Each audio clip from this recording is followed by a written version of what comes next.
ஓம் முருகா சரணம். வாழ்க வளமுடன். வெற்றிவேல் முருகனுக்கு அரோகரா.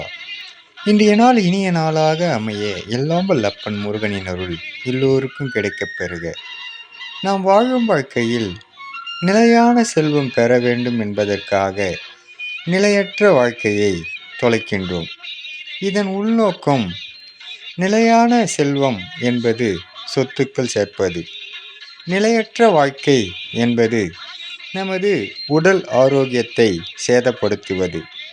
ஒரு பழமொழி சொல்வார்கள், சுவர் இல்லாமல் சித்திரம் எழுத முடியாது என்று. அதுபோலதான் உடல் ஆரோக்கியமாக வைக்கவில்லை என்றால் நிலையான சொத்துக்கள் சேர்த்து எந்த ஒரு பயனும் இல்லை.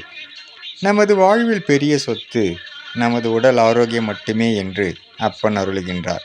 ஓ முருகா சரணம். முருகனின் மகன் ரவி முருகன்.